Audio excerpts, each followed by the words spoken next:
Hilton in Miami for Shabbos.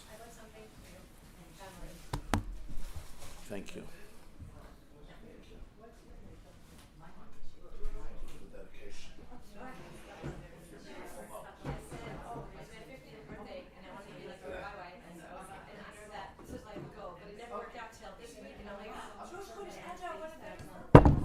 When is your birthday?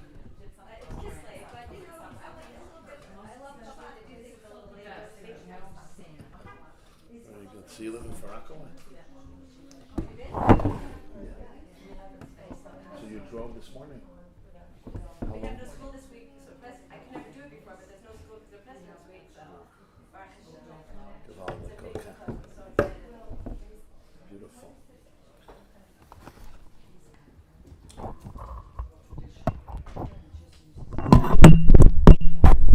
You made it? Yeah, gewaldig.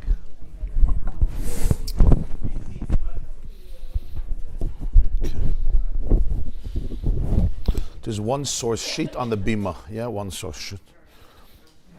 Okay, we could begin.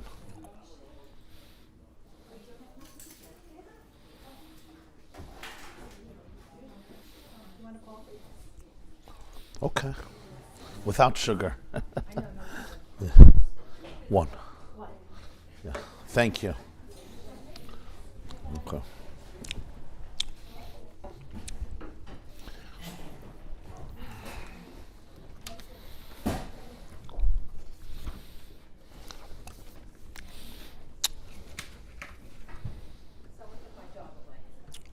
Oh.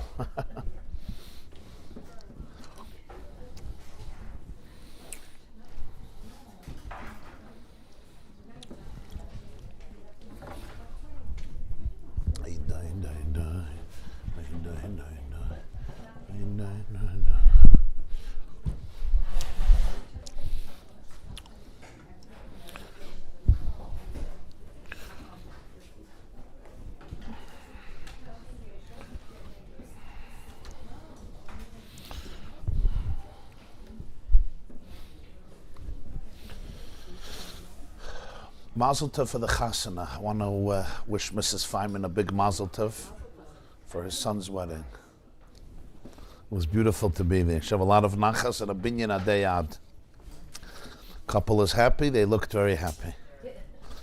Okay, wonderful. Mazel tov. Huh?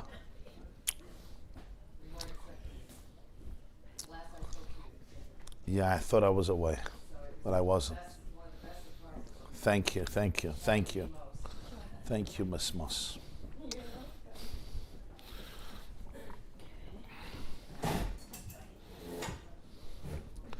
Okay.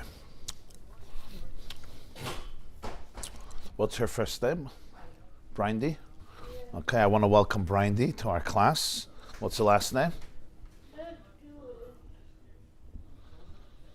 Okay, it's wonderful to have you, Brindy. Thank you for coming.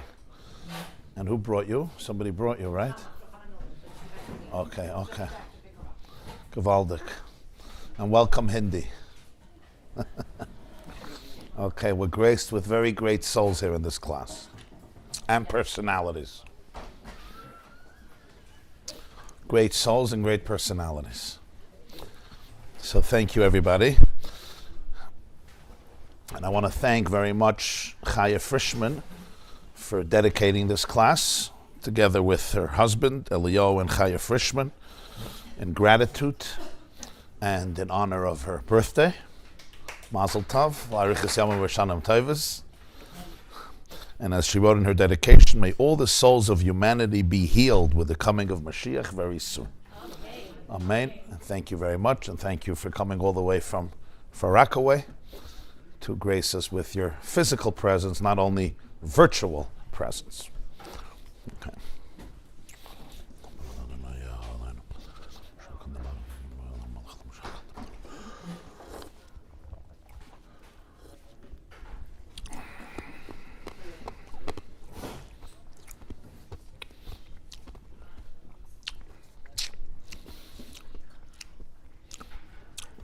So today we begin, of course, the month of Adar, Rosh Chodesh Adar, the first day of Rosh Chodesh Adar. As the Gemara says in Tainus, Mashanichnas Adar, Marbim B'Simcha. The whole month is a month of joy and festivities. And the reason is because, as the Megillah says, HaChodesh asher nepach lehem miyagan l'simcha.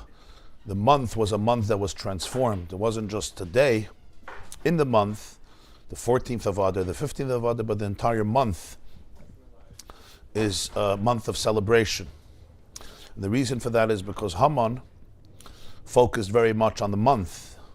He cast his lot, his geirel, his pur, to figure out not only which day of the month, but also which month. So the transformation is not just of the day, but of the month, and that's why it says, it's interesting, the Yerushalmi says that b'di'evet, kol ha'chodesh kasher l'kriyas ha'megillah. That if somebody, let's say, won't have a Megillah on the days of Purim, so the b'di'evet, I mean, obviously the priority is to do it on Purim, but de facto, one can read the Megillah the entire month of Adar, which is very unique. You don't have it with any other months. You don't say if you can't eat matzah on Pesach, eat matzah the last day of Nisan. If you can't blow shofar on Rosh Hashanah, you blow shofar on Sukkot. If you can't fast on Yom Kippur, you'll fast Isra. But with Purim, it's something that extends for the entire month.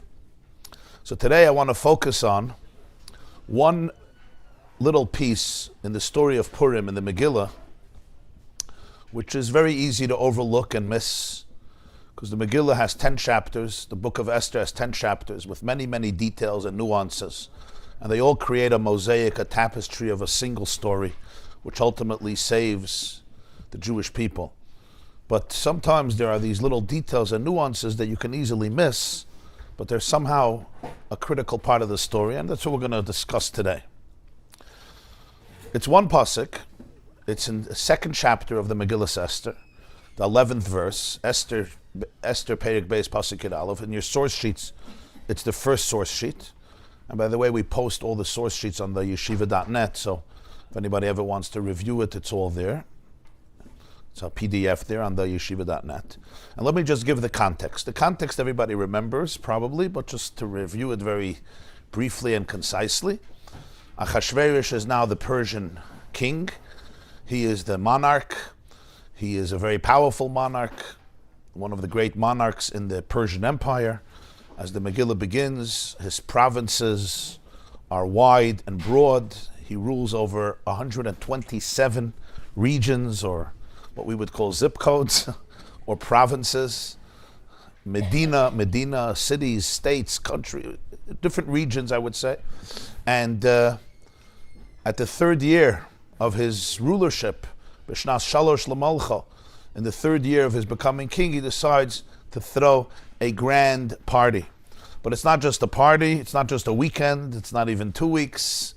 It's a party that lasts for 187 days. Talk about throwing a party, right? If a year has 365 days, so basically this party continues for a half a year straight. And the party is quite impressive.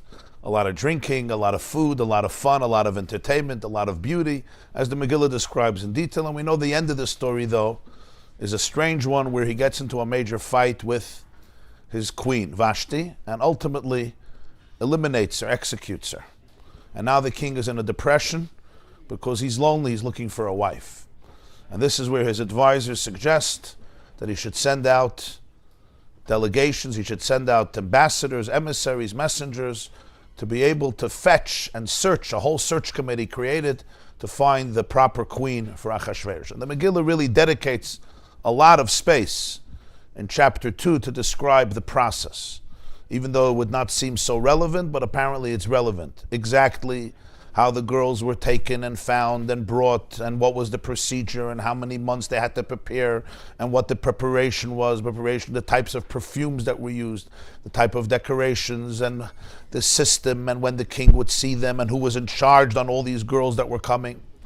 And so the story continues. Esther, who is obviously a Jewish woman, is also taken. Vatilakach Esther el Hamelech. Esther is taken to the king, and he sees her, and ultimately she also has to prepare. There's 6 months, and 6 months, ultimately Achashverosh takes a liking to her. The Megillah says, Vayev, he cherishes her, he values her, and he decides to betroth her and turn her into the queen of the Persian Empire. He marries her in the 7th year of his kingdom. Bishnas Sheva L'Malchusa. Remember, Vashti was killed in the 3rd year. So for many years he was searching. There were girls coming all the time. But it's from year 3, 4, 5, 6, only the 7th year, the Megillah says. And he throws another huge feast, Mishta Esther, to celebrate his new queen, whom he values and loves so much. And he gives a tax discount, etc. In this story, when Esther is taken, and now she's in the palace, she's meeting the king, he's meeting her, she's being prepared to see him constantly, the Megillah throws out a pasuk. Pasuk says as follows, the first source, Ubechol yom v'yom. Every single day, Mordechai mishalech lifnei chatzar beis hanoshim. Mordechai would walk.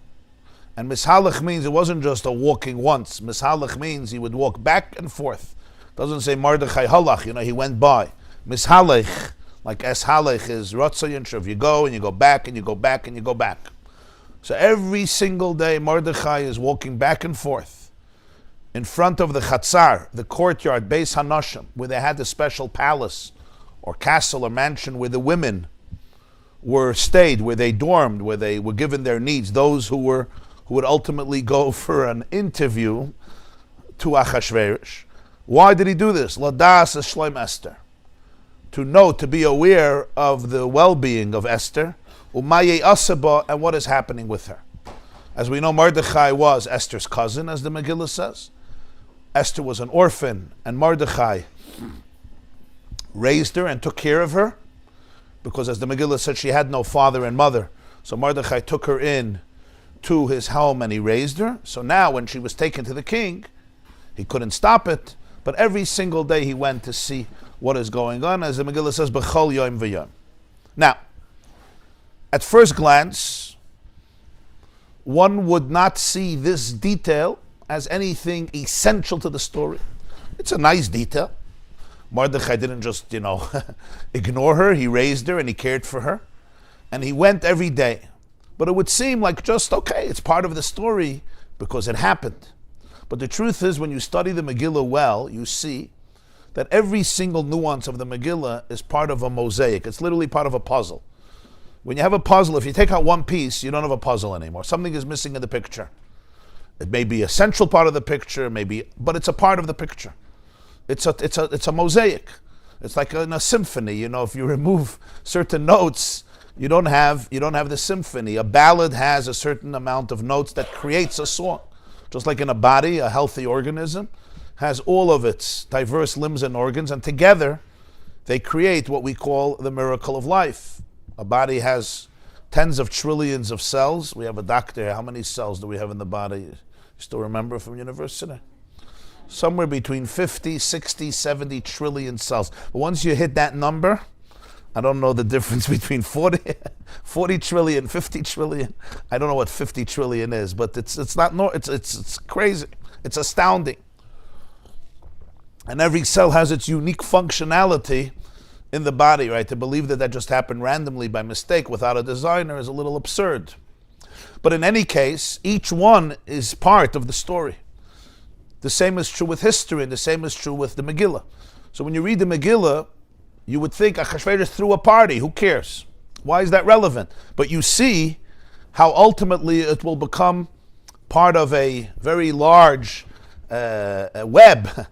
It's like the spiritual ecosystem, where every part of the system is essential to the balance and to the functioning of our planet. And the same is true in the Megillah.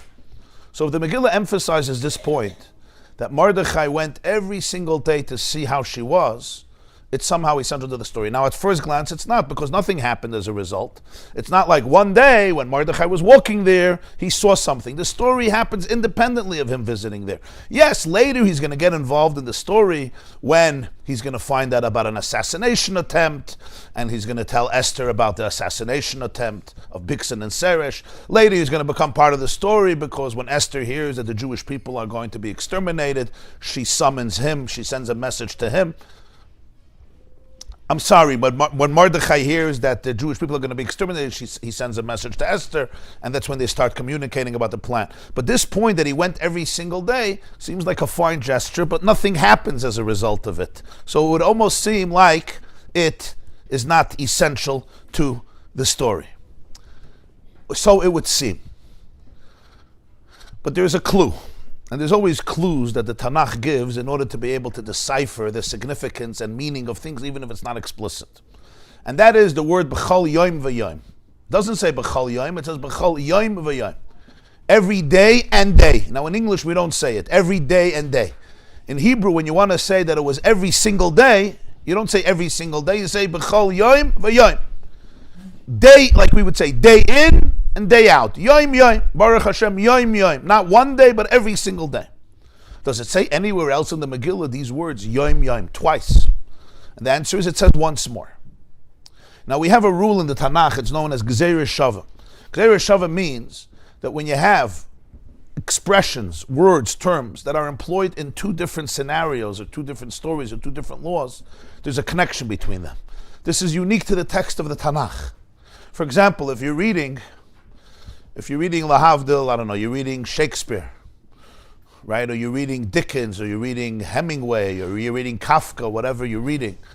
Nobody in their right mind is going to say, oh, in the first chapter, he used the word exhausted. And in chapter 33, or in another book, he also used that word. So it's a very absurd way of reading a book. He used the word because it's an appropriate word. Yet the second, Moshe Rabbeinu gave the Jewish people 13 methods of how to learn Torah. It's called Yud Gimel Midos, Shah Torah Nidreshes Behen. We say them every morning in the beginning of davening. Rabbi Yishmael Omer, B'shlosh Esrei Midas HaTorah. It's basically 13 methods. It's the methodology, the formulas through which you decipher the meaning of the text of the Tanakh. The first one is Kal V'chomer. The second one is called Gzeira Shava. Gzeira Shava, in contemporary terms, I would define it as copy-paste. Copy-paste means, in the olden days, when you use a typewriter, for those who remember the typewriter, Zeichet Tzadik Levracha, you remember the typewriter with the ribbons, right? If I wanted to use the same word that I used in the first chapter, I had to retype it. But today, on our word processors, our computers, right? If you want to use that word, what do you have to do? Or that sentence or that paragraph, again, copy, paste. Sometimes it's cut, paste. Sometimes it's copy, paste. It's a different type of editing. The concept of Gzeira Shava is this. When Hashem dictated the Torah to Moshe Rabbeinu, if he used the same word in two different places, they're not disconnected. It's a copy-paste situation. So it was copied from here and pasted there, which means he wants to show that there is a link and some connection between these two stories, or between these two mitzvahs. It's a very fascinating way of learning Torah. This is called Gzeira Shava. It shows you the precision, not just of the message, but the words that are employed. That's why the Baal HaTurim, very often, one of the things the Baal HaTurim does in Chumash, it's a fascinating thing. And this is before he had a concordancia, before he had Google, before he had Yitzhak Chachma, the Baal HaTurim, who lived in the 14th and 15th century. Rabbeinu Yaakov Baal HaTurim, he lived in the 1300s and then the beginning of the 1400s in Spain and in Germany. So he has a sefer called Baal HaTurim, right? It's in many Chumashim. And let's say there'll be a word. Let's say there'll be a word Keshura. He'll show you where that word is found in the whole Tanakh. It may be one place, it may be two places, and then he'll explain what's the connection between the two. Like there'll be the word Vinishma. The word Vinishma in Parshas Tetzaveh, next week's Parsha. He'll show you the word Vinishma is also found in the Megillah. What's the connection? What's the big word? Vinishma means it was heard. You have Nasa Vinishma in Parshas Mishpatim. You have Vinishma Koila B'Vaya La Kodesh. And then you have Vinishma in the Megillah about the king. He shows, no, it's copy-paste. It's a very fascinating element of learning that exists only within the Tanakh. Because you can't do it with other books. It'll be quite absurd and ludicrous. Yom Yom says in the Megillah twice. One, I just pointed out. B'chol Yom v'Yom Mordechai Mishalach. But there's another Yom Yom. The next chapter. The next chapter, the story moves on where Achashverosh has a new queen, and he also appoints a new prime minister. And the new prime minister is Haman. And Haman reaches great prominence and renown to the point that Achashverosh has everyone showing him, paying him homage, and demonstrating their submission and respect and awe and reverence for Haman, besides the one Jew, Mordechai, who refuses lo yichra v'lo yishtachava. And the Megillah says that Mordechai refuses to bow down to Haman. So here the story continues. Esther Perek Gimel Pasuk Dalet. Vayihi ka'amram or ba'amram elav yoim yoim v'lo shama aleim vayagidu lahaman liris hayamdu divrei Mordechai kehigid lahem asher hu Yehudi. They said to Mordechai day in and day out that he should bow down to Haman, but he would not obey. So now they went to Haman and they shared with him what's going on. They wanted to see who is going to triumph. Is it going to be Mordechai? Is it going to be Haman? So here you have again the words Yoim Yoim. So we have Yoim Yoim, B'chol Yoim v'Yoim, Mordechai Meshalech. Mordechai is walking every single day. And the second time it says Yoim Yoim, day in, day out, is that every day they were asking Mordechai why he does not bow down to Haman. This is a clue for the connection between these two things. Now, it wouldn't seem connected. One is talking about Mordechai visiting Esther every day, and one is the fact that every day when Mordechai sees Haman, he doesn't bow down. So there's an interpretation in the Sfas Emes. The Sfas Emes in Purim, Tafresh Lamed Zayin, that's 1877. It's your third source. He gives perspective, number one, on the connection between the Yom Yoms, more importantly, on the meaning why this is part of the story. Let's just remember the chronological facts. Achashverosh's party happened in the 3rd year of his kingdom. Vashti was eliminated. 4 years he's looking for a queen. In the 7th year of his kingdom, he betroths, he marries Esther. So that's from year 3 to year 7. It took quite a few years. Haman was appointed prime minister after that, but the decree against the Jewish people only happened in the 12th year of Achashverosh's reign. So there were many, many years that transpired between the feast of Achashverosh until the decree of Haman. It's not like when you read the Megillah, it takes 20 minutes or a half an hour in shul. It looks like the whole story happened in a half an hour. But the story didn't happen in a half an hour. The story happened, it took longer than a decade. It took more than 12 years for Achashverosh to become a king and then to make a party. And then the 7th year, Esther becomes the queen. And then the 12th year, Haman comes out with the decree. And then another year passes until the Jewish people would have been killed and they saved themselves. So you're talking about many, many years. The party in year 3, the marriage to Esther in year 7, and the decree of Haman to exterminate the Jewish people in year 12. So now let's think about this. When it says that Mordechai walked every single day to visit Esther, how long did this happen for? Did it happen for a week that he went every day? Did it happen for a month that he went every day? So let's see what the Sfas Emes says. Ubechol yoim v'yoim Mordechai meshalech. Nira. Shekol hadvarim haniskarim b'Megillah haya hakoil etzorech hanes.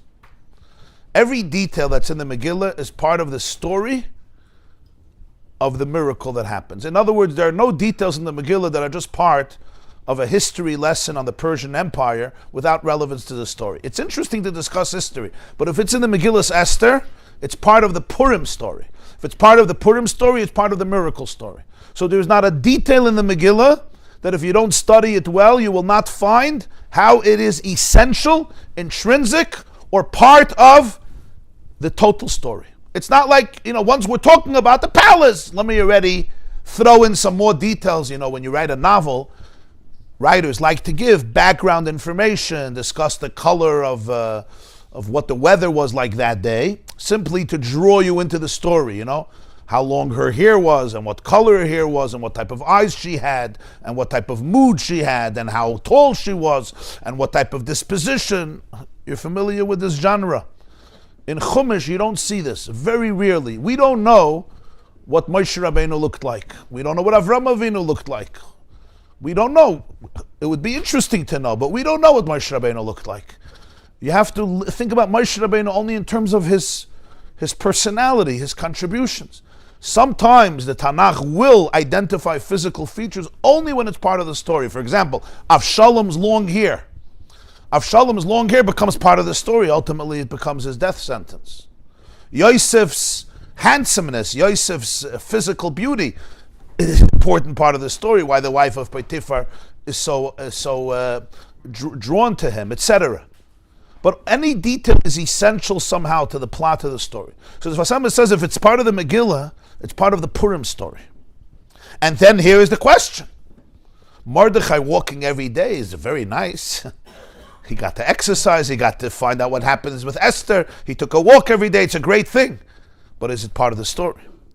So he says, "Ubevada is a davar gadol ma'at." But the truth is, this is certainly a very great story. Think about it.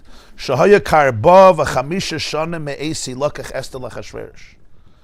Already 4 or 5 years passed from when she was taken. Mordechai atzadik halach b'chol yom v'yom liris shleima.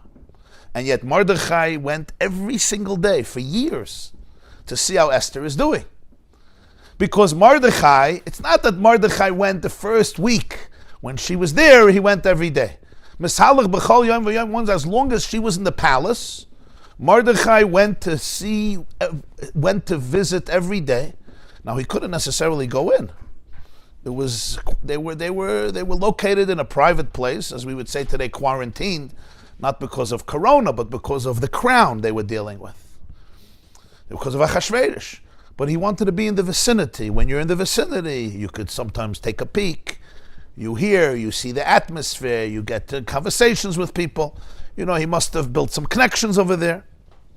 So what the Sfas Emes says, what the Megillah is telling us is, if Esther became a queen when Achashverosh was in the 7th year of his reign, the decree of Haman only happened in year 12. So you're talking about 7, 8, 9, 10, 11, 12.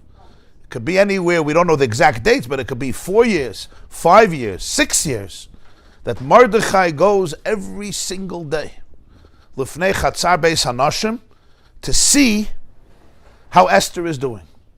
And you could see the way the Chazal explained this pasuk in Medrash Rabbah and in Rashi, that this was not just in the beginning. It continued throughout her reign. Now here is the question.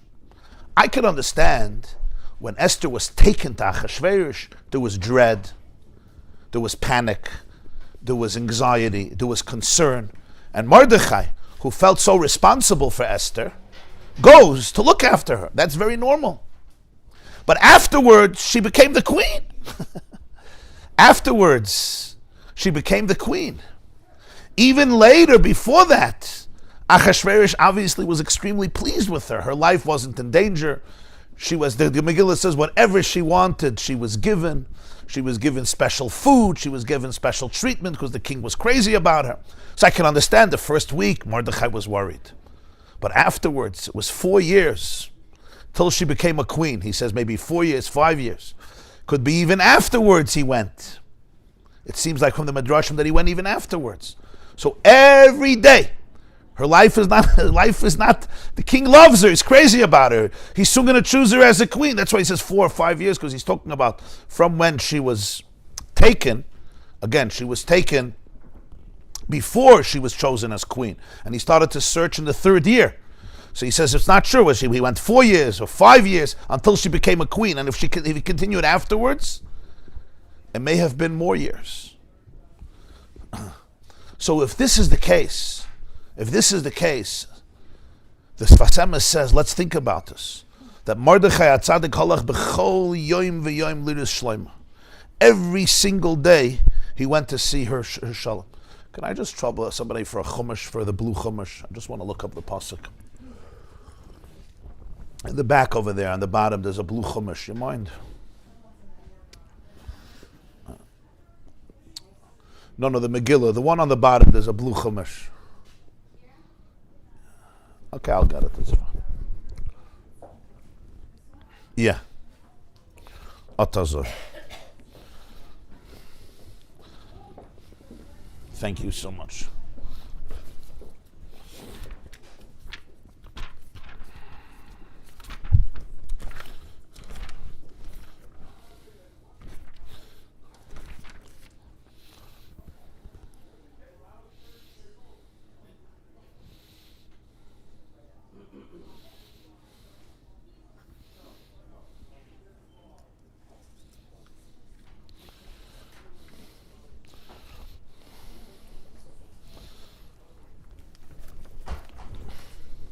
Okay, just to clarify, I knew I wanted to clarify this.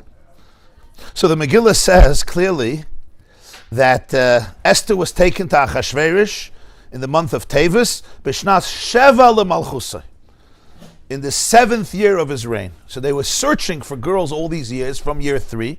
Finally, in the year 7, she was taken. And she obviously gained a liking to her. And then finally, he decided to put the crown on her, and he made a big feast, and she became the queen. So now he's continuing to go there every single day. Sfas Emes says for 4 or 5 years. It could even be for longer, because I told you the decree happens in the year 12. So now let's think about this. In the beginning, I understand the first week, he's anxious, he's worried. Afterwards, she's loved by the king. She becomes the most powerful lady in the Persian Empire, what we call today the first lady. So you would think, why does Mordechai need to go every single day, walk back and forth, not even going in? It's not like he's going to have tea, he's going to have a shmuas, he's going to spend time. She was where she was. And there were very, very serious protocols, where you can go, when you can go, how you can go, even though Mordechai was a prominent person. Nonetheless, for years, he goes. And the Megillah says, B'chol yoim v'yoim. What does B'chol yoim v'yoim mean? 7 days a week. Doesn't say most of the days. Or B'chol yoim, you could say every day, which, Rubai could call it. B'chol yoim v'yoim means every single day. Sunday, Monday, Tuesday, Wednesday, Thursday, Friday, Shabbos.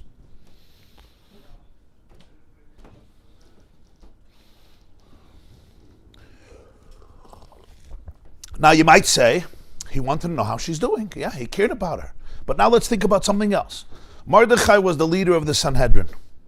Chazal say that Mordechai was the Rosh Hashanah. Sanhedrin was considered the body of spiritual leadership of the Jewish people that already began in the days of Moshe. Moshe appointed 70 partners, 70 elders, Skenim. Together with him it was 71, and this became the body of the Sanhedrin, the Jewish Supreme Court, so to speak, responsible for the spiritual and physical welfare of the Jewish people. And this went on for generations.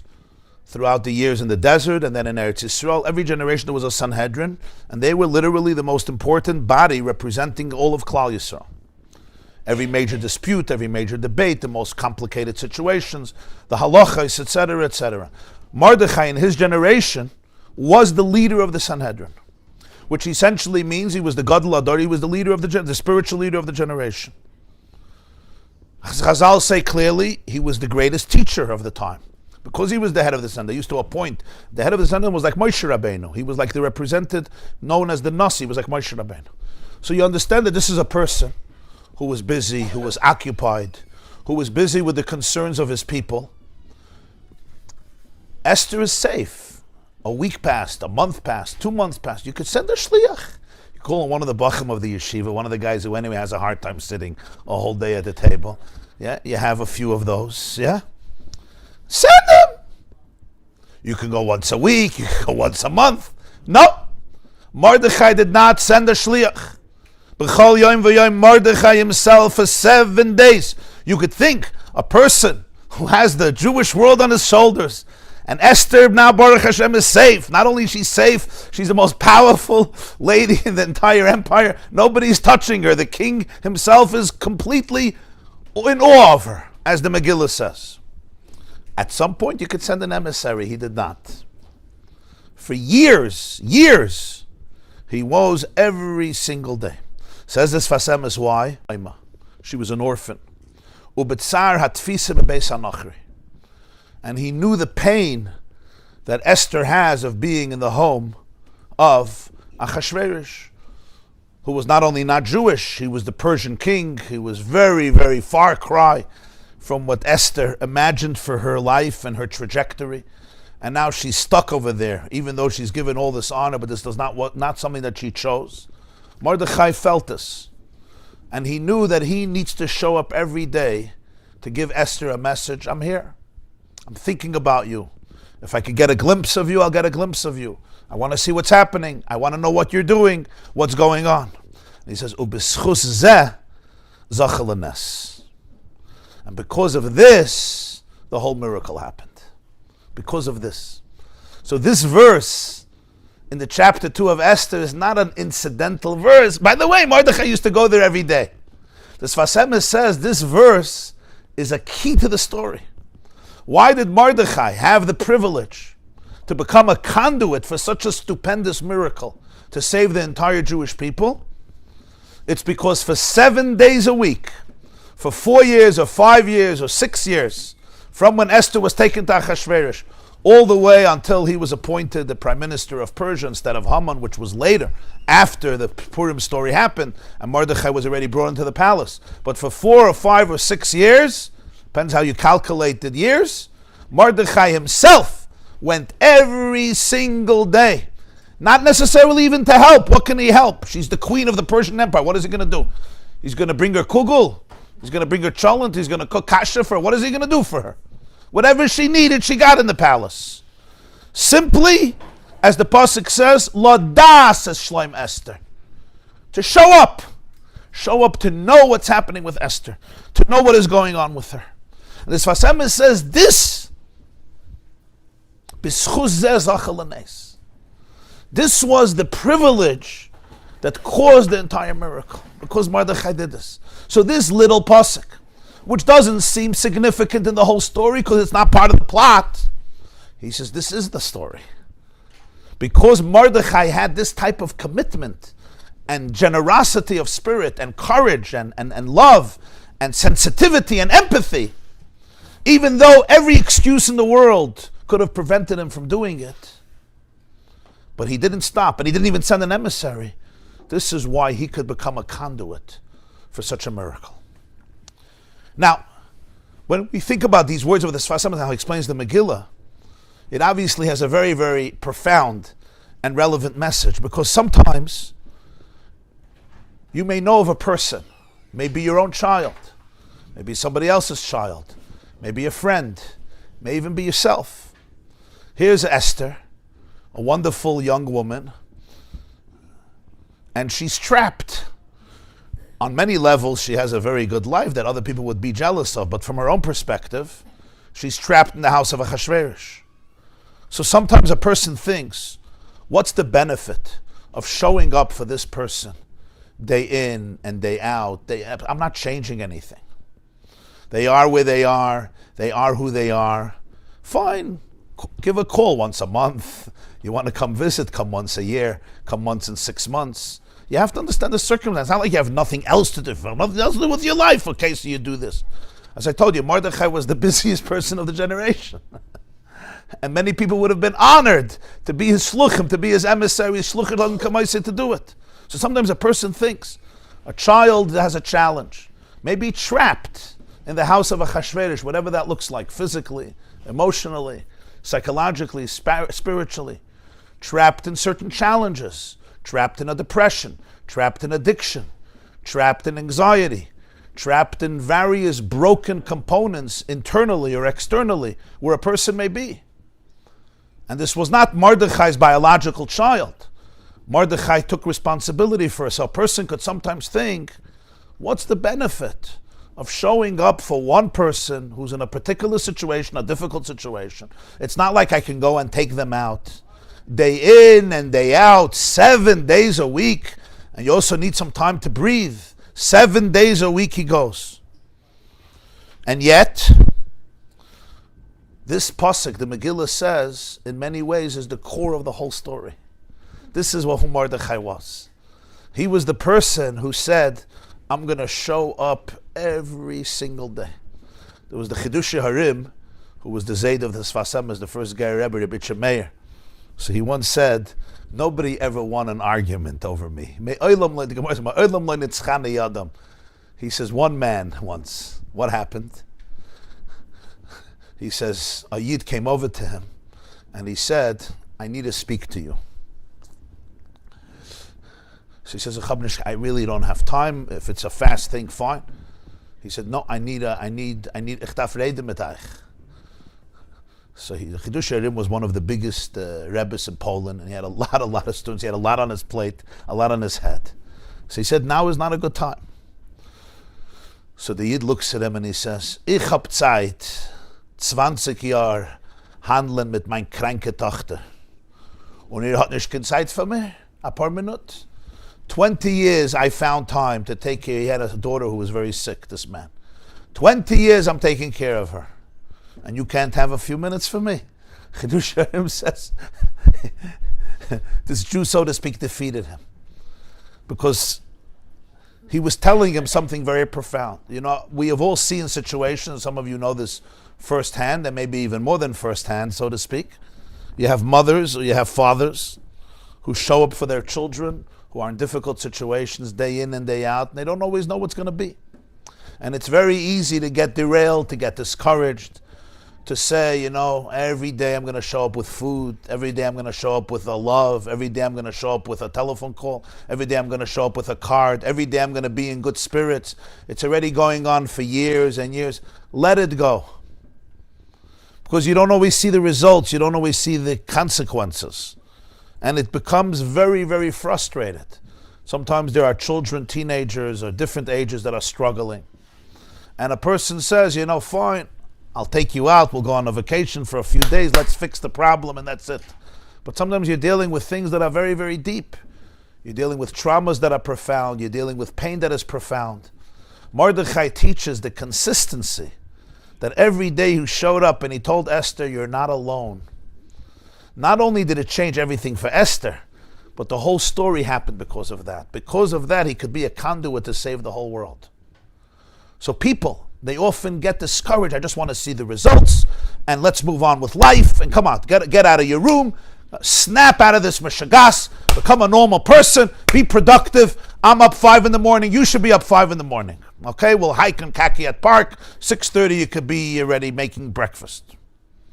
Go to sleep early and have a normal, productive life.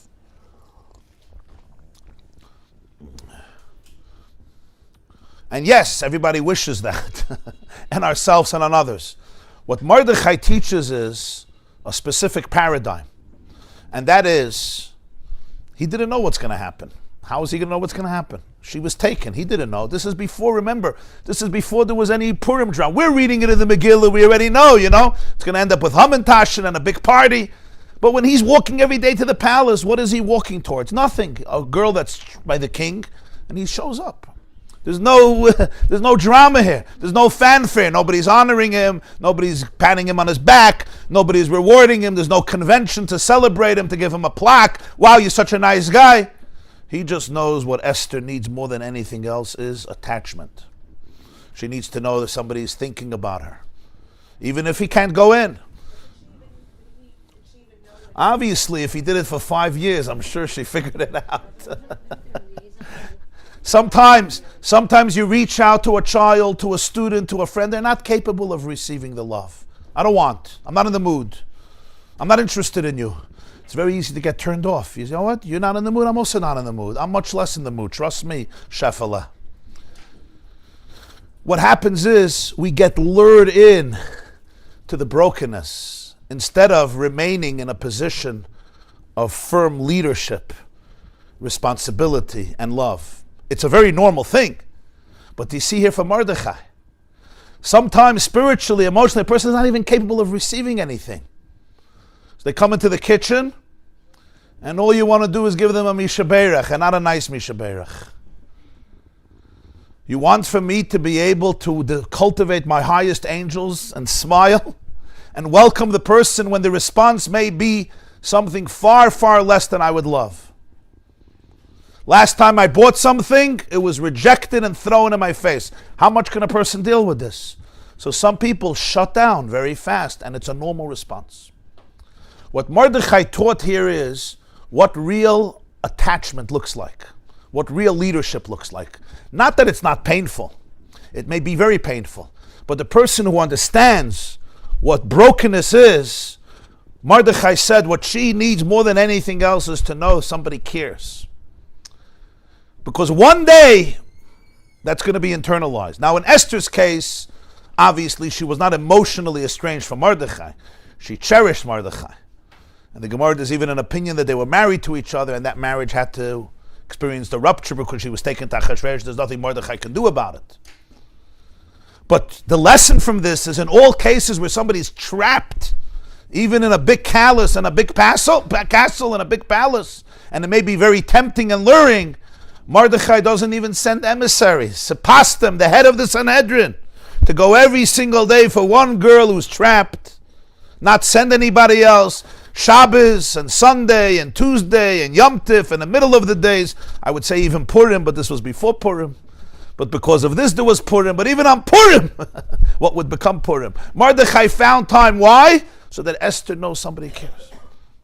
So when you're doing this for somebody, and sometimes you got to do it for yourself too. You got to check in every day how you're doing. You're doing this for a child, for a student, for a friend, for a relative, for a neighbor, of whatever age and whatever gender, whatever situation and circumstances. This pasuk in the Megillah is really the core of the story. That's why the whole world was changed. That's why the whole miracle happened. Don't underestimate this. It's easy again to become very annoyed and depleted. Vifel is ashir. I did it a month, I did it 2 months, I did it 3 months. No! Reciprocity. But that's understandable, but it comes from a lack of understanding. When a person is trapped, they're trapped. Esther couldn't reciprocate at the moment. She couldn't. Achashverosh held on to her. Emotionally speaking, sometimes people are held down by certain situations. I would love to emancipate myself. I don't even know how to. But just because I'm not free, it doesn't mean you should not be free. Just because I am downtrodden and wretched, it doesn't mean you have to become wretched. So this takes a vision of deep expansiveness to understand who Esther is, what she needs. Now,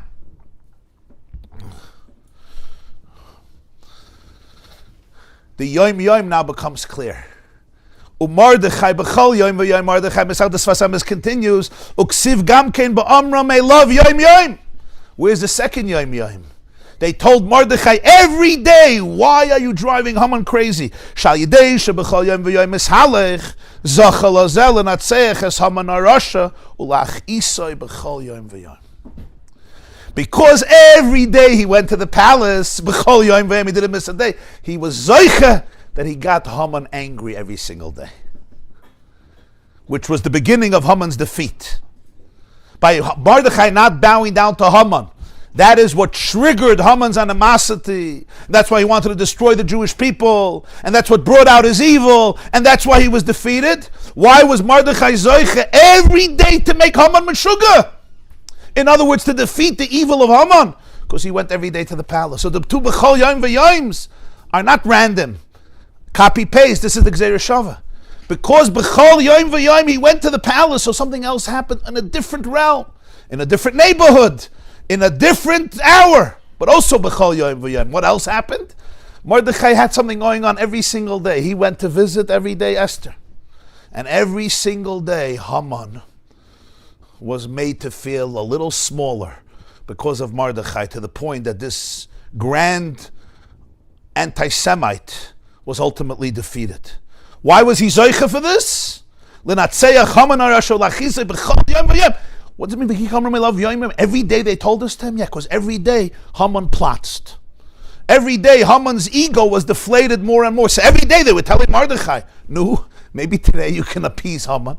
Maybe today you can appease the crocodile. Appeasement, Churchill said, is feeding the crocodile in the hope that he'll eat you last. Eat you, he'll eat you. The question is when? Mordechai said, I'm not in the business of appeasement.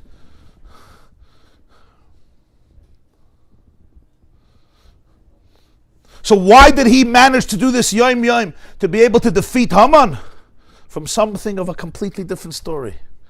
Because yom, he had the courage and the love and the affection to be able to be there for that lonely Jewish girl who was an orphan and who was now trapped in a home and had nobody, had no father and no mother and no support. And this person was there. Now you would think, Stam, it's a nice thing. Look at the last pasuk of the Megillah. When you look at the last pasuk of the Megillah, how does it end? The Gemara says in Brachas, Yud Beis, Hakol hoylech achar achitum. Everything follows the end. What's the end? The last pasuk in the Megillah gives somewhat of a, I'm not going to say a eulogy, but somewhat of a goodbye, farewell to Mordechai, our hero. And it says, Ki Mordechai Yehudi Mishnah L'Melech HaChashverosh. A lot of people don't concentrate at this pasuk because it's after a fast, Tainus Esther, and they're hungry, or Meloift. But this is a very powerful pasuk. Mordechai Yehudi Mishnah L'Melech HaChashverosh. Mordechai Yehudi was the second in command to Achashverosh. This is already after the victory against Haman. Mordechai was appointed prime minister. This is years later. He's now the second in command. V'gadol Yehudim. He's a gadol. He's great among the Jews. Ratzu l'roiv echav. He's accepted by most of his brothers. There's always a few people who don't like you. The Even Ezra writes, there's always a few people who are not going to like you. You could save the Jewish people, but there's always going to be a nishtfagin who says, It's called la'akem ta'af. They make with their nose. I don't know how you say it in English. They have an expression in English. Mefakrum the nose. Snub your nose. In Yiddish it's better. Fakrim the nose. Ma'akem ta'af. Roivach doirish toiv la'amai. He inquired, he searched for the welfare of his people. V'doiver shalom l'chol zarai. And he spoke peacefully to all of his children. Now let's think about this. This is the extolling the virtue of Mordechai. What was his greatness? So I understand he was the prime minister of Persia. That's a pretty big accomplishment for a Jew. Mordechai becomes the prime minister. I remember when Joe Lieberman, the senator of Connecticut, was running, you remember? On the ticket of Al Gore. Al Gore wanted to be president, and Joe Lieberman, Yosef Lieberman, would be the vice president. And it was a very interesting phenomenon because if it would have worked out, it would have been the first Jewish vice president in the history of the United States of America. And as usual, some Jews were very pro it and some Jews were against it, as always. So the anecdote goes that Al Gore lost and Joe Lieberman lost. And that night, Joe Lieberman came home to his wife, Hadassah. Her name is Hadassah. And she greeted him at the door and she said, "Don't worry, Joe. Don't be dejected. In this home, you will always be vice president."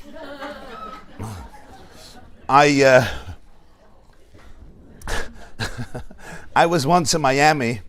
I was at a lecture there by Yehudi conference, and I needed to get a plane back, and my taxi didn't show up. And I was a little late because the lecture went late. I had to rush to the airport. And suddenly I see Senator Joe and Hadassah Lieberman on the street, and they have a driver. So even though maybe it wasn't the right thing, I went over to them and I said, "You're going to the airport?" They were going. So I said, "Can I chap a tramp," as they say? "Can I get a tramp?" Gesundheit. So in the car, I turned to Hadassah Lieberman and I said, "I've been saying this joke for years about you. And I don't know if it's true or not, so can I verify? It's a great story, but I want to verify if it happened or it didn't happen." So she said, "What's the story?" So I told her and her husband the story. So she said, "It's a good story." Whatever that means. But in any case, why am I talking about? So Mordechai becomes the prime minister of Egypt. Gadol Yehudim. He's a gadol among the Jewish people. That's pretty powerful. Ratzi l'roiv echav. Most Jews like him. You know what? Not bad. Most Jews like him. I'm good. I like him too. Doirish toiv la'alma. He dedicates his life to bring out the good in his people, to do anything good for this people. But that's not the end. What's the summation? The last words. V'doiver shalom l'chol zarai.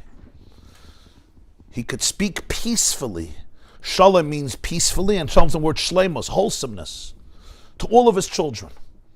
So the Even Ezra writes over there, he says sometimes people who are very big and prominent, for the world they're celebrities and heroes, but their own children feel alienated from them. The greatness of Mordechai was, he was the prime minister of Persia. That was the empire of the time. He was Gadol Yehudim. He just saved the whole nation. Gewaltige Sachen. But the Megillah says, now let me tell you the greatest thing.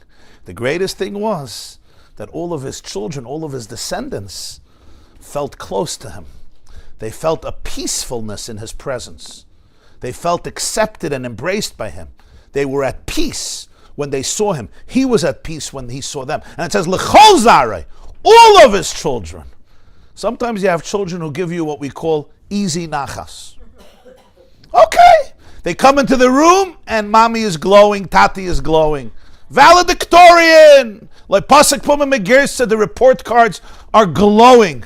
The Shatchanim are knocking down the doors already for 7 years. From the bris, they're already knocking on the door. You like my humor, Hindi? But then you have L'chol Zarai. Sometimes it's a little more complicated. You have that child, looks like ended up in Achashverosh's domain. The power of Mordechai was V'doiver Shalom L'chol Zarai. There was a sense of peace, of oneness, of connection, of attachment with every single one of his descendants. And that becomes the summation of the whole Megillah. You would think an Askin, who is world-renowned, such a world-renowned, how does he have time for his children?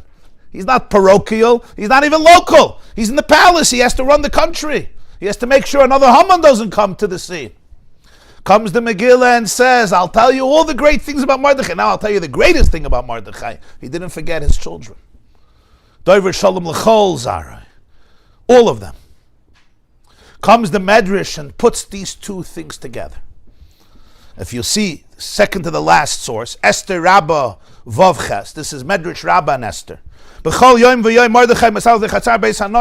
Every day Mordechai walked before the courtyard of the home where the women stayed. And this Medrash is the source of this Fasemis. Omar Reb Yaakov Barach. Reb Yaakov, the son of Acha, said, Omar lo HaKadosh Baruch Hu, Hashem tells to Mordechai. And when it says Hashem tells to Mordechai, it doesn't necessarily mean there was a voice from heaven that speaks to Mordechai one day. It means that there was an inner consciousness that Mordechai appreciated that came from Hashem. Hashem says, Ata darashta shalom nefesh achas. You were busy seeking the welfare of one soul. Ladas is Shloim Esther. Esther, an anonymous Jewish girl, a fine Yiddish Meidel, a beautiful girl. Esther was Yerushalmi, a wonderful person. One soul. And one soul was taken, and you gave your life to look out for this one soul. Chayecha, I swear to you, Soifcha lidrosh shloim uma shleima. At the end, you're going to be looking out and guaranteeing the welfare of an entire nation. Shenema hadu diksiv doirish toiv la'am v'doirish shalom l'chol zarai. So you would think it's just a segula connection. You looked out for one person, I'm giving you a schar. It's not a segula. It's essentially connected. Because the value of a nation is that it's made up of individuals. And if I couldn't care less about an Esther, so then with more numbers is just more attention, more paparazzi, more WhatsApps. But essentially, if you care about Esther, this means you're capable of tuning in to the value of a soul which is infinite. So consequentially, you're the one who's going to ensure the welfare of an entire nation. And it's fascinating because we see the same thing with Moshe Rabbeinu, the story of him shepherding the flock and one goat ran away and he picked up that goat, and the story of David HaMelech, the way and both of them became timeless leaders of the Jewish people that changed the trajectory of our people. Moshe turned us into a nation, and David turned us into a united nation, and David Melech Yisrael Chai V'Kayim. And now after the destruction of the Beis HaMikdash, it was Mordechai who saved the Jewish people. So you have here the concept and a very profound salute, and I'm going to use this opportunity to salute all those mothers sitting here or listening or who will listen, and fathers and mothers, fathers, and other individuals who their consistency to be there with people, loved ones, or other people that come into their sphere of influence consistently, b'chol yom v'yom, and only you know, and only heaven knows what that takes out of you, because it's the consistency, day in, day out, b'chol yom v'yom.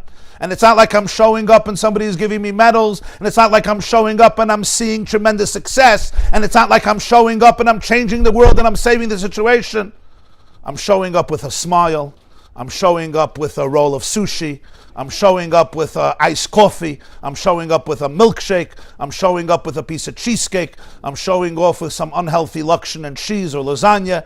I'm showing up with a smile, with a poem, with love, with gesture. I came back from a store and I was thinking about you. Here's some chocolate that I picked up. I'm showing up with my best and most loving self to tell you, you're not alone.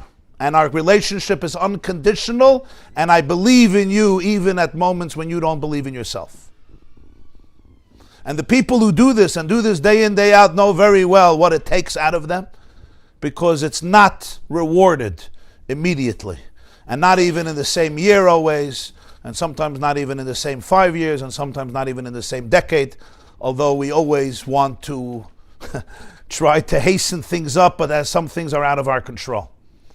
And this is the value of this pasuk, that the Medrash and the Sfas Emes are showing how this one pasuk about Mordechai is capturing a major theme in the Megillah that you can easily miss. Mordechai is a hero, he's brilliant, he's wise, he's courageous, that's all true. He's fearless, he leads the world, him and Esther, power team, they take down a Hitler, Gewaldig, it's all true.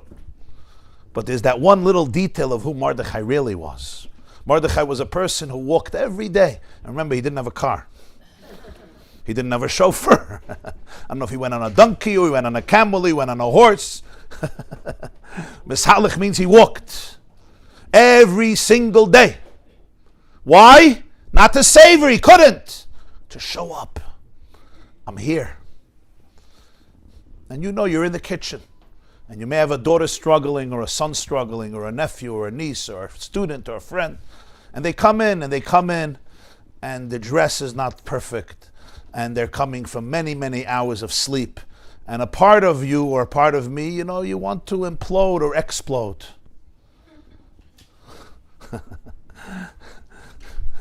Which is all normal, it's all understanding. My reptilian brain is triggered by your reptilian brain. You're trying to survive, and I'm also trying to survive. And that ability to be able to have that expansiveness of Mordechai, not by eliminating the other parts of your personality, feeling it, having compassion for it, breathing into it, but then saying, and now it's important to ask myself, what do I really, really want? Do I want to connect more to this person, or do I want to say something that will ultimately create a rupture in our relationship? And that ability at that moment to show up, I want to know how you are, and I want you to feel that I want to know how you are. Without agendas, without any agendas, and without figuring out in games and tricks, which some of us are good at, until your kids teach you it doesn't work.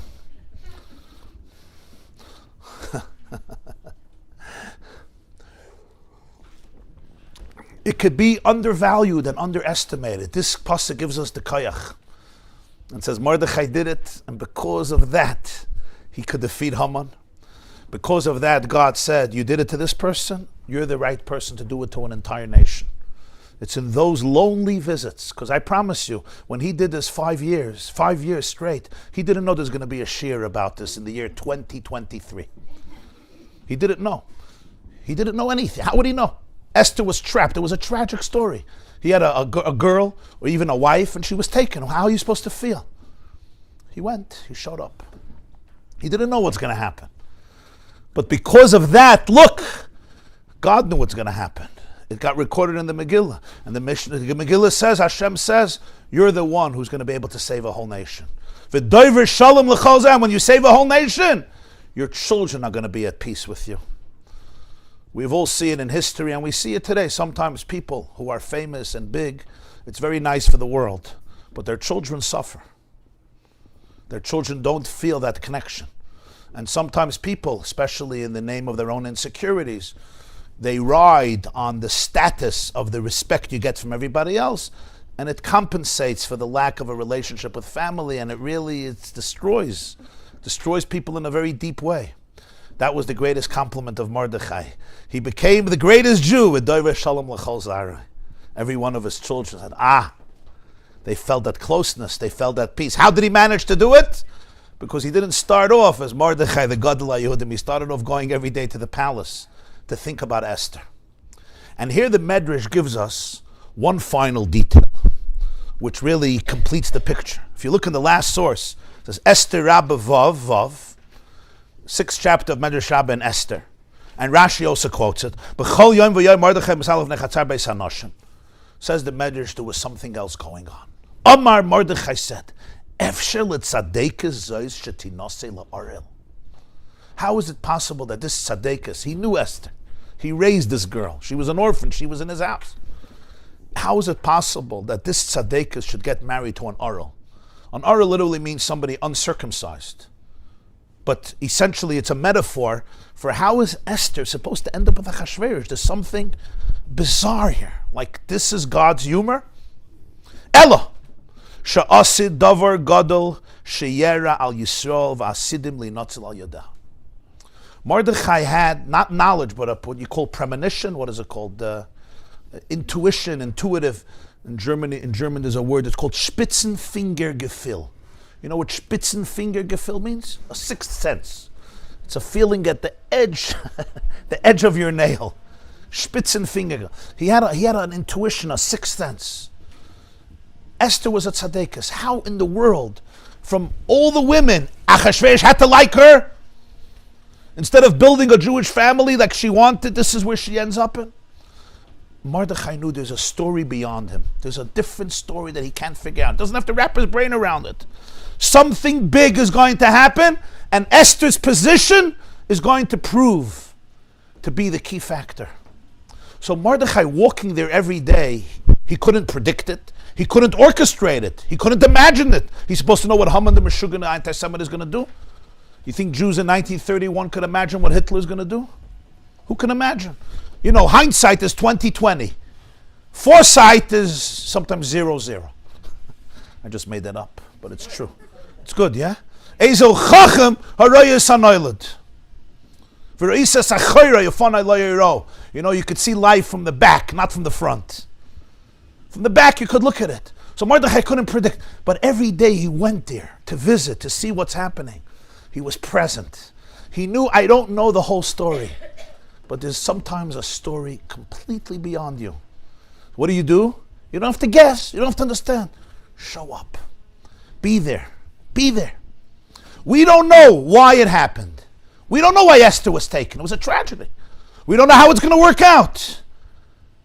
But he understood there's some meaning here beyond what I have to wrap my brain around. Like he tells Esther later, Mi idea im leis kazaysigat lamalchus. I once gave a shir. Mi idea means not I don't know.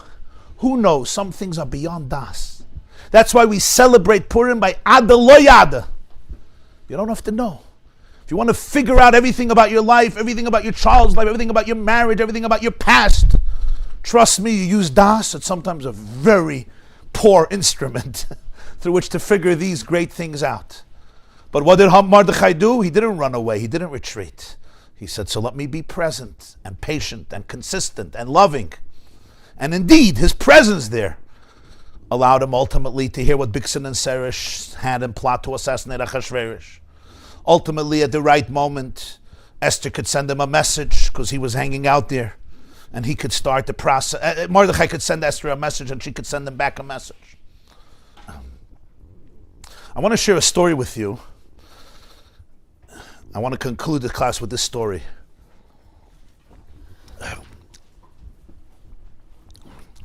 The story happened, you know, history books have recorded much, not all, but much of what happened in the Holocaust and the results of the German war against the Jewish people and against the world that began in 1939. What's much less known is the tragic fate of Russian Jewry. Even though Stalin killed more people than Hitler, but because of the magnitude of Hitler's actions and the systematic genocide, that, so to speak, took front page of the news. And Stalin's atrocities and what generally happened in Russia is much, much less known. The suffering of the Jewish people in Russia before the World War and after the World War and during the World War. There was a Jew living in Babroysk. Babroysk is a city in what they used to call White Russia, Weiss-Russland, Belarus. Why is it called White Russia, you know? You don't know? Wow, okay. Adalayada, you're also not allowed to know something. You don't have to know. But do your homework. Why is it called White Russia? Why Weiss-Russland? Today it's Belarus. It used to be called Weiss-Russland, White Russia. Russia Halavana. And it was a city Babroysk. Babroysk was a very famous Jewish community, prominent leaders. There was the Baruch Mordechai of Babroysk, a Talmud of the Vilna Gaon, the Balatanya, and the Hillel Paritcher. You had great Jews in Babroysk. Like all of Jews of Belarus, most of them were decimated and murdered by the Germans during the Second World War. This Jew lived in Bobroisk. His name was Rabbi Margolin. As the Second World War broke out, and in June 1941, Hitler invaded the Soviet Union in his blitzkrieg. Stalin did not expect it because he had a peace treaty. Russia and Germany had a peace treaty known as the Molotov-Ribbentrop Accords. The foreign minister of Russia and Germany made a peace treaty. They split up Poland between them, and Stalin did not expect in June 41 for Hitler to invade the Soviet Union. Russian casualties exceeded any other country because of the success of Germany initially in Russia. And like many citizens, Zusha Margolin from Bobroisk was drafted into the Russian army. Most people who were drafted to the Russian army in the Second World War never returned. The casualties of the Russian army, the millions and millions and millions, crazy numbers. He left a wife. Her name was Nechama Margolin, and she had 3 children. She had a baby boy, mamash a baby, and 2 daughters who were around 9 or 10 years old. One daughter is named, the older daughter was Minna, and the younger daughter was Toiba. Minna, Toiba, and a small baby, a child, a male, Ingala, a boy. The Germans were invading Belarus. She realized that they will not survive here. You know, the Jews debated, because in the First World War, the Germans were nice. Many of the Germans were nice, so the many Jews thought they'll stay, they'll have it better under the Germans than under the Russians. But she realized that she won't survive, so she decided to escape, like many Jews, to Uzbekistan. Uzbekistan was safe, the Germans did not reach there, to the city of Tashkent.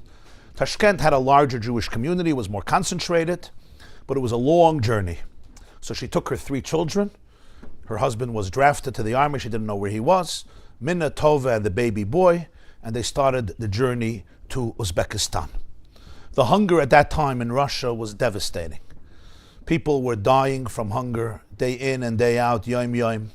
There was such a shortage of food. And indeed, Nechama too had very, very little food. And in this long journey, she had barely morsels of bread. And most of them she gave to her children so they would survive.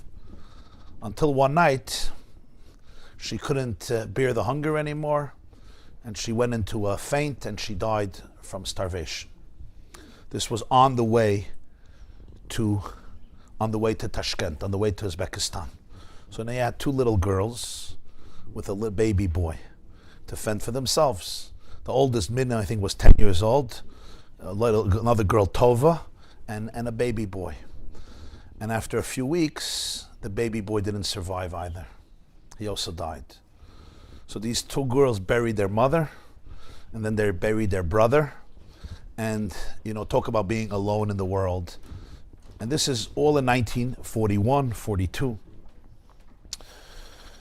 So they're alone. So there was some good people, you know, Russian Gentiles who met them and saw what's going on. And they put them in an orphanage. There was what you call today a Beis HaYesayim, an orphanage that was run by the Soviet government. It was 600 kilometers from Tashkent. That's around 300, 400 miles from Tashkent, where there was a Jewish community. Understand how far that is. That's where they put them, because that was an orphanage that was available. And these 2 poor girls were growing up, but at least they had a bed and they had food. They could survive. And they spent there all the years of the war, until the end of the war, which was 1945. The Second World War came to an end, and here these girls are in this orphanage, literally alone, and the war is over. So the leader, the woman who ran the orphanage, came over to them and said, now the war is over. So whoever has any family, we're getting in touch with family, and they're going back to family. Do you have any family? She said, you know our story. Our father is gone. He was in the war. Our mother died, our brother died, we don't have anybody, we're the only ones. So he said, is there maybe an uncle, an aunt, a cousin, a grandparent? They said, we have, but we're going to find them. So the woman says, do you have any recollection of an address, a home address of anybody who may be related to you, or any Jew who might be interested in you? And they're thinking, an address. Where are they supposed to have an address from? And so she says, listen, don't worry. If you don't find anybody, you'll just stay here. You'll stay here until you're adults, and you'll make a life for yourself. Minna knew very well that means complete disconnection from the Jewish people for eternity for her and her sister. So she's trying to rack her brain. Does she know an address of any person? And then she remembers something that happened when she was a little girl. They grew up in Babroisk. They had a farm. The farms in Belarus produce good chickens and good geese and good turkey, good tekachkas. Now, some of you still do this. Some of you remember it from your mother and grandmother. They did not use oil on Pesach. What did they use? Schmaltz. And how do you make schmaltz? From the fat. Yeah? From the fat of the chicken or the geese or the turkeys. Gribbenes, avada. Better than macaroons, much better. How do you compare? People don't know what they're missing. You're fleshik, yeah. That's the point of Pesach, to be fleshik. No ice cream, no pizza. We all lose weight. Their farm had such good geese that their mother, Nechama, would make schmaltz every year before Pesach and send it to her sister. She had a sister living in Leningrad. Leningrad is Russia, proper Russia. It was the capital. Petersburg became Leningrad. It was the capital for many years till it went to Moscow. And her sister Drezer, her name was Raskin. I knew her husband, his name was Rabbi Yosef Raskin. They lived in Leningrad, and she would send schmaltz to Leningrad so her sister would be able to have a Geschmack Pesach. How do you send schmaltz from Babroisk to Leningrad? Her mother would wrap up the schmaltz in diapers. And then, you'll forgive me, she took the diapers and put it into a wooden box, sealed the box, and sent it to Leningrad. One day, she was sending the schmaltz to Leningrad. So they went to the post office, and it was a lot of schmaltz for the whole Pesach, for her and other families. So her mother asked her, Minna, if she could come with her to the post office, schlepping the schmaltz. She said, of course. So they went to the post office, and the man in the post office takes it, and he says, this schmaltz is going to leak. It's going to leak from the wooden box. I am not sending this to Leningrad. And the mother says, it's not leaking, it's sealed, it's fine, and if it'll be a little wet. No, we don't send such a thing. You need to go and get many more diapers to wrap up the schmaltz so it doesn't leak. And they got into an argument. The mother was very frustrated and annoyed. It was a long walk. It wasn't easy. This is before Amazon. I don't know why they didn't call Amazon, but apparently there was no Amazon in the 1930s to send your schmaltz from Belarus to Leningrad. To schlep it all back home was impossible. So the mother looked at Mina and said, you know what, you stay here. Watch the schmaltz. It was a precious commodity. I'll go home. I'll walk home fast. I'll get more diapers. I'll come back and we'll wrap it again. So Minna had to stay 2 hours in the post office waiting for mommy to come back. Now, what do you do for 2 hours? Yeah? Remember, the kids didn't have phones at the time for 2 hours. We know today what people would do for 2 hours. They would watch my clips. But then, or a class on double speed, and then you would finish after 2 hours. Maybe triple speed. But then you had to sit and you had to actually be present. So Minna said, what did I do for 2 hours? I was staring at the box of schmaltz. What did the box have on it? The address of Drezer Raskin in Leningrad.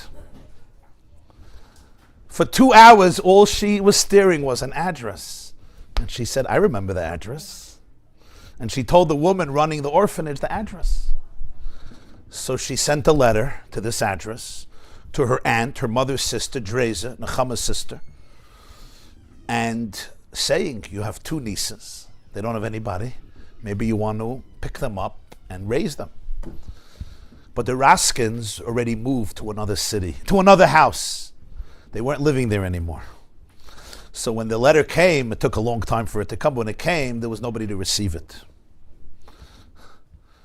One day, they had a son who, you know when you move houses, sometimes you don't remember and you go back to your old house. It ever happened to you?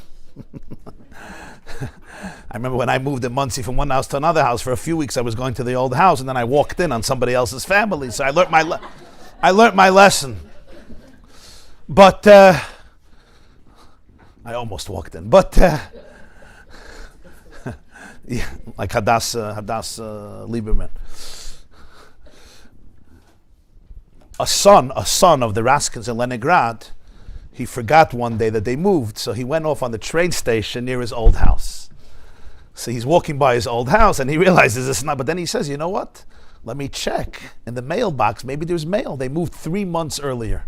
So maybe there's mail. Now, nobody was expecting some exciting mail, but you never know.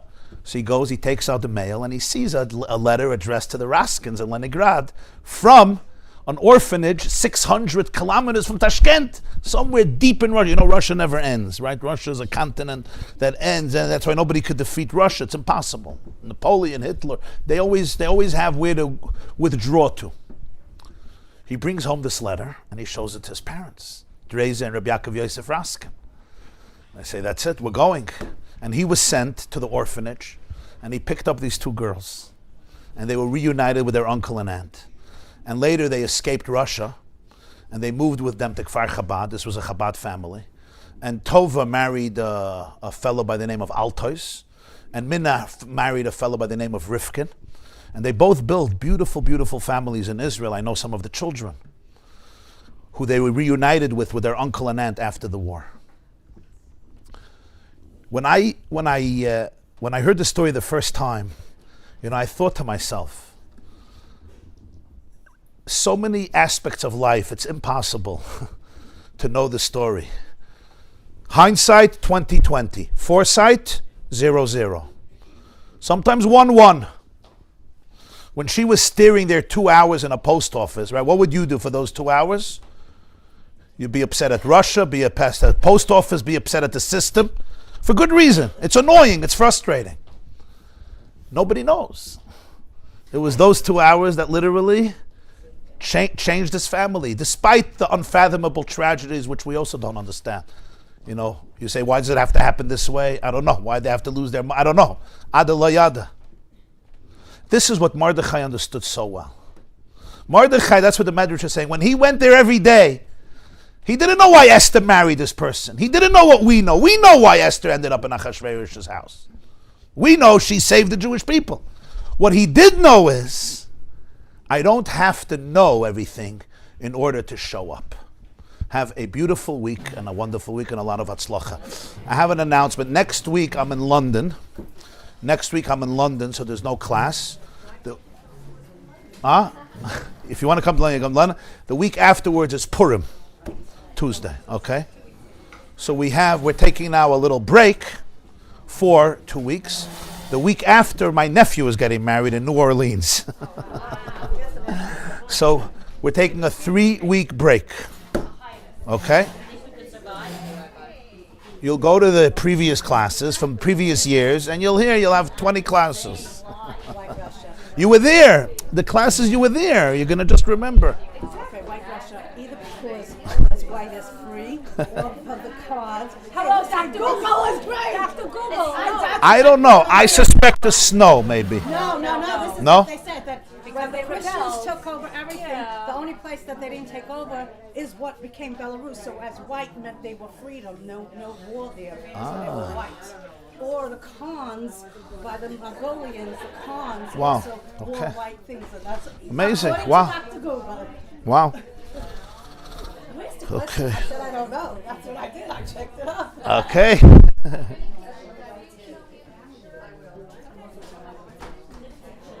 Hi. I just wanted to Thank you again. thank you. I just remind you, that's the reason that I have such an affinity to Rabbi YY's year. Besides that they're awesome, is the Mordechai in my life that still responded to an email, even though you have 1,000 emails a day, when many other Rabbanim so disappointed me at a specific time in my life, and I was like, okay, I give up. And you sent the most beautiful email that Mom saved my life. I mean, Wow. I can say this. Am I taped? Can you hear me?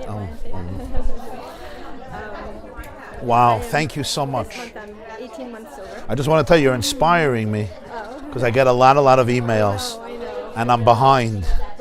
But I learned from this class that you have to show up and answer even if it's difficult. But I need help with that, yeah. When I heard that, I was 18 months in my 18 months of sobriety. Wow. That's